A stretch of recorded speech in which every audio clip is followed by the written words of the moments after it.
friends, and welcome to the YouTube channel of The Study in the concise series of art and culture. So far, we have studied about stupas, chaityas and viharas as the part of architectural form. So, today we will learn about the cave architecture in the same sequence. Cave architecture. Cave architecture is actually a form of rocky architecture. In this, the chamber was built by cutting rocks or mountains. These caves were used as a place of residence by Jain and Buddhist monks in the Mauryan period. The earliest caves were used by livelihoods, which later developed into Buddhist monasteries. Let us tell you that Gumfa or cave architecture was originally a feature of Jainism, which was later used as the place for Buddhist and Hindu monks. Actually, the tradition of cave construction started in the 4th century BC, which continued till the 12th century. In fact, from ancient times to pre-medieval, different dynasties gave patronage to Jain and Buddhist monks. During this time, caves were also built for them. Apart from the ruling class, the caves were also built by Jain, Buddhist, Ajivika monks. Let us also know their structure or design. In the cave architecture, polygonal rooms or chambers were made by cutting the mountains. Along with this, other works were also done, such as covered veranda, open courtyard, entrance gate, building skylight for light and air, etc. In this architecture, the entrance of the cave was made narrower. The stones of the inner wall was crushed and smoothened, as well as the floor were rubbed and flattened. Now let's talk about how cave architecture developed in different periods. Development of cave architecture. In this sequence, we'll talk firstly about the Mauryan cave architecture. During the construction of caves in the Mauryan period, the inner walls were highly polished and the entrance doors were decorated. In this period, several caves were built for the livelihood of Bara in Bihar and Ajivikas in Nagajuni hills, whose inner walls were smooth, polished and decorated. Now let's quickly talk about the Barabar Hill caves. During this period, 4 caves were built by Ashoka on the Barabar hills. These caves were named as the Lomash Rishi cave, the Sudama cave, the Karna Chopar and the Vishwajopuri cave. Among these 4 caves, the Lomash Rishi cave has special significance in terms of architecture. Most of the caves here had 2 chambers or 2 rooms. Polished inner surface and resonance effect exist in these caves made by carving completely the granite rocks. Along with this, Ashoka caves inscriptions are also available here, which shows that Ashoka have donated these caves in the 12th and 19th year of his reign to the Ajivika monks. E.M. Foster's book, A Passage to India, has been written on the same basis. The next one is the Nagajuni Hill Caves. 3 caves were built in Nagajuni Hill, Ashoka's grandson Dashratha in Gaya, present-day Bihar. These include Gopika Cave, Vapiyaka Cave and Vedika Cave, among which the Gopika Cave is quite remarkable. Actually, it is clear from the cave inscriptions engraved on its door that they were built by Mauryan ruler Dashratha. In fact, this cave is 44 feet long, 19 feet wide and 10 feet high. Apart from this, the caves named Khapra Kodia in Junagar and the caves named Bava Pyare built on the Dagashwari gate going towards the Girinar mountain are also considered as a part of Ashoka's period. let us tell you that the caves of Barbar and Nagajuni hills are not fully decorated and ornated. Only one cave in the Nagajuni hill has the usual carved gates, which were probably built only after Mauryan period. There is no doubt that the polishing done on the inner wall of these caves was done by artists of that style, who also polished Ashoka's pillar. Now moving forward, we'll learn how the cave architecture flourished in the post-Mauryan period. In the later period of Mauryan era, along with the state patronage, regional elements also encouraged architecture. In this sequence, the tradition of rock-cut construction of caves continued. However, this period saw the development of two types of cave architecture, the Chaityas and the Viharas. Like Chaitya of Bhaja and Karle and Vihara, we have already discussed about them in our previous lecture. The Satvahanas and their successors have played a special role in the development of post-Mauryan period cave architecture. Now let's move forward to Udagiri and Khandagiri Caves, Odisha. Udagiri and Khandagiri Caves are located 5 miles northwest of Bhubaneswar in present-day Odisha. These caves were built by the Kalinga king Kharavela in the 2nd to 1st century BCE. Both man-made and natural caves are found in this cave complex. Probably they were built for the residence of Jain monks. 18 caves have been found in Udagiri and 15 in the Khandagiri. The caves of Udagiri were built between the 2nd century BCE.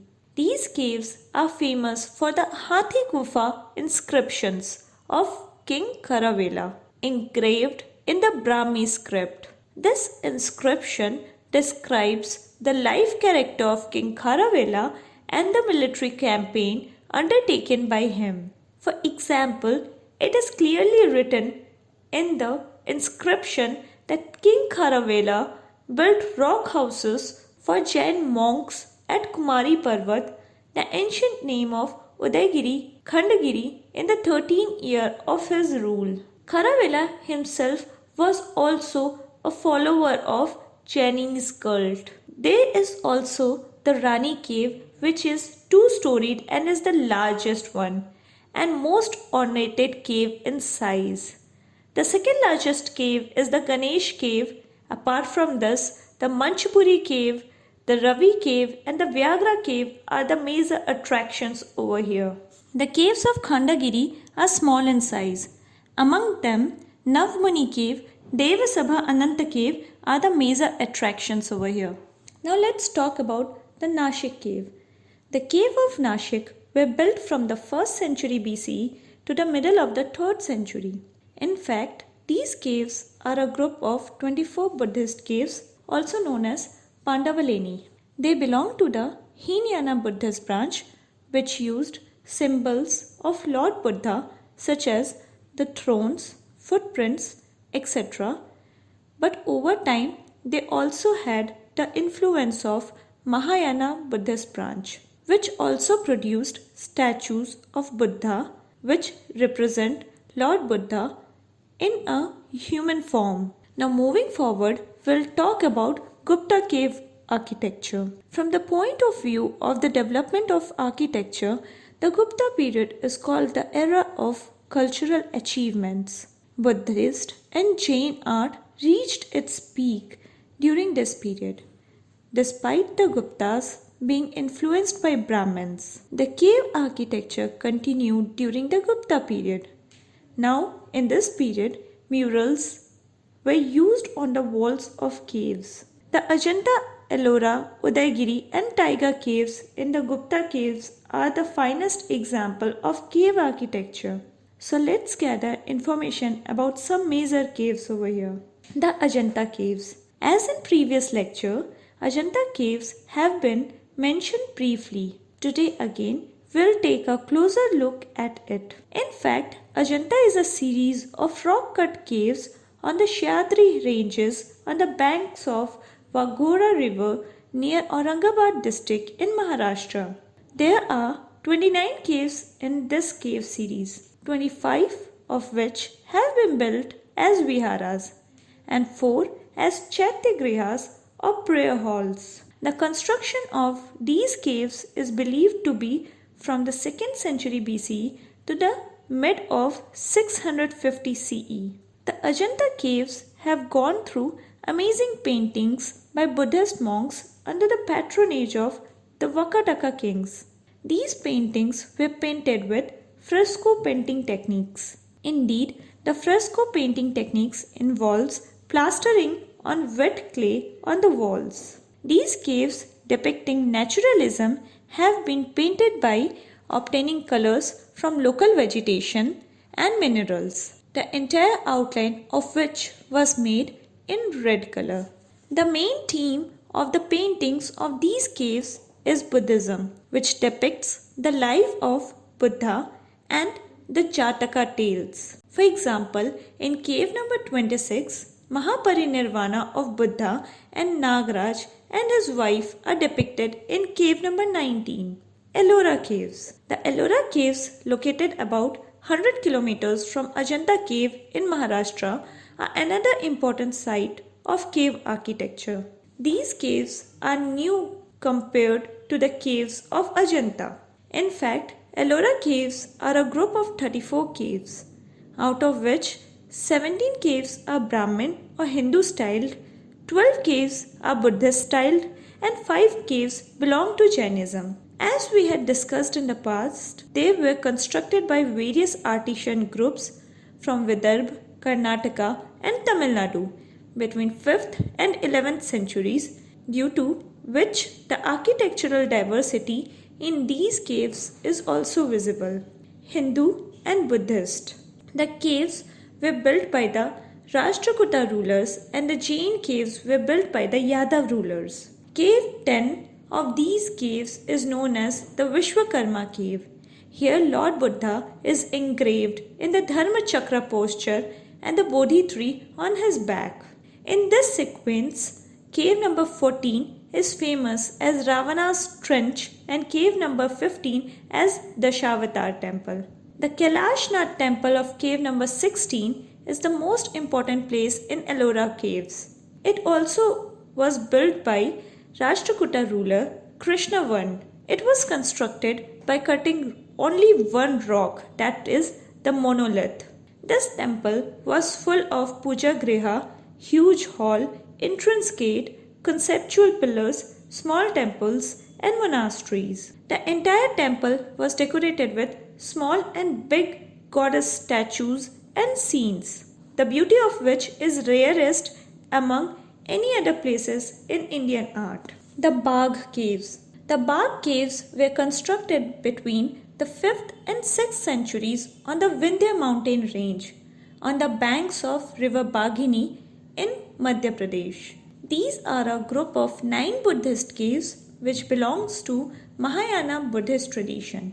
These are architecturally similar to Ajanta Caves. All these caves are built as viharas. Painting in the caves here is done in an atheist manner instead of spiritual. The cave number 4, known as Rang Mahal, which is the most important cave here. A large Jagamohan, which is Sabha Mandap, has also been constructed in front of it, which is not seen in any other viharas. The Udagiri Caves of Madhya Pradesh. These Udagiri Caves are located in Vidisha, Madhya Pradesh, which are different from Udagiri Khandagiri Caves of Odisha. They were built by Chandragupta II in the early 5th century. These caves are quite popular for sculptures engraved on the walls. The statue of Varaha incarnation of Lord Vishnu is notable here. The idols here are mainly related to Hinduism, such as the sculptures of caves dedicated to Shiva, Narsimha, Narayana and Skanda, etc. The Junagar Caves.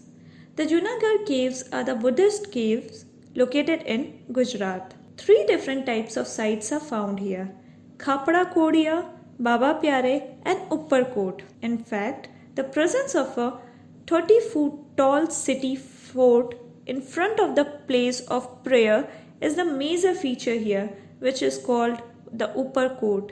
Mandapeshwara Cave. The caves at Mandapeshwara are also known as the Montpelier Caves. These caves are located in Borivali near Mumbai. After the Gupta period, these caves were built which belonged to the Brahmin religion but later were transformed into Christian caves. Remains of Nataraja, Shiva and Ardhanarishwar idols are found here. The church and its mausoleum area have been established on the top of the original part of the cave. Apart from this, one can get the information about the caves found in different regions of India from the map given in the description of the video. So today we learned about cave architecture. Thank you. Please like, share and subscribe the channel.